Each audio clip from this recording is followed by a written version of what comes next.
క్రీస్తునందున్న ప్రియులకు ప్రేమతో వందనాలు తెలియజేయుచున్నాను. జూన్ నెల 23వ తేదీ 2024. ఈరోజు దేవుడు మనకు చేస్తున్న వాగ్దానం ఏమిటనగా, కీర్తనల గ్రంథము 97వ కీర్తన 11వ చరణం. నీతిమంతుల కొరకు వెలుగును, యథార్థ హృదయుల కొరకు ఆనందమును విత్తబడి ఉన్నవి. ఆమెన్. నా ప్రియమైన సహోదరి సహోదరులారా, ఈ లోకంలో జీవిస్తున్న మనమందరం కూడా ఆనందంగా జీవించాలని కోరుకుంటూ ఉంటాం. ఆనందాన్ని ఎవరు కోరుకోరు చెప్పండి?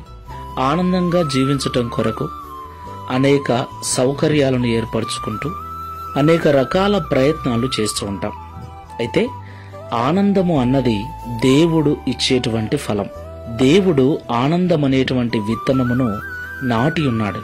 ఎవరి కొరకు? యథార్థ హృదయముతో జీవించే వారి కొరకు. దేవునికి మహిమ కలుగును గాక. అవును ప్రియులారా, యథార్థంగా జీవించేవారు శాశ్వత కాలం ఆనందంగా ఉంటారు.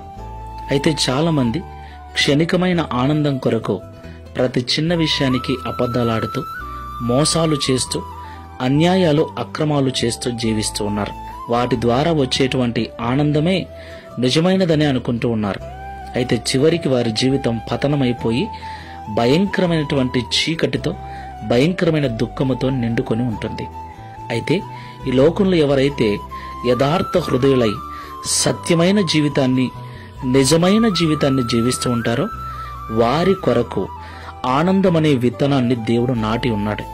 మనం ఎంత కాలం యథార్థంగా జీవిస్తామో ఆ విత్తనము మొలకెత్తి మనలను, మన కుటుంబాలను, మన సంఘాలను అంత ఆనందముతో నింపుతుంది. దేవునికి మహిమ కలుగును గాక. అంత మాత్రమే కాదు ప్రియులారా, మనము నీతిమంతులముగా జీవించినట్లయితే ఈ లోకంలో ఉన్నటువంటి చీకటి శక్తుల ప్రభావము మన మీద పడకుండా నిత్య వెలుగుతో దేవుడు మనల్ని నింపుతాడు. తీర్మానం చేసుకుని ప్రార్థన చేసుకుందాం. జీవాధిపతివైన యేసయ్య, సర్వాధికారి, మీకు స్తోత్రాలు. నీతిమంతుల కొరకు వెలుగును, యథార్థ హృదయుల కొరకు ఆనందమును విత్తబడి ఉన్నదని ఈ ఉదయకాల సమయంలో మాతో మీరు మాట్లాడారు. అవునయ్యా, వెలుగులో జీవించాలని, పచ్చగా జీవించాలని, ఆనందముతో జీవించాలని మేమందరము కోరుకుంటున్నాం. అందుకొరకు ప్రయాసపడుతున్నాం. మరికొంతమంది ఆనందంగా జీవించటం కొరకు ఎన్నో అబద్ధాలు, మోసాలు, అన్యాయాలు, అక్రమాలు చేస్తూ మరింత చీకటిలోకి వెళ్ళిపోతున్నారు.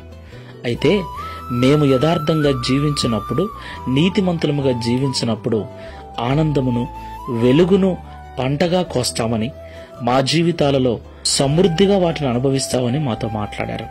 ఈ ప్రార్థనలో ఏకీవిస్తున్న మేమందరము కూడా నీతిమంతులుగా జీవిస్తూ, యథార్థ హృదయులమై లోకంలో జీవిస్తూ, కావలసినటువంటి మంచి జీవితాన్ని అనుభవిస్తూ ఎల్లవేళలా నీయందు ఆనందించినట్లు సహాయము చేయమని, తద్వారా ఈ దిన వాగ్దానము మా అందరి జీవితంలో నెరవేర్చమని యేసు నామములో ప్రార్థిస్తున్నాము తండ్రి.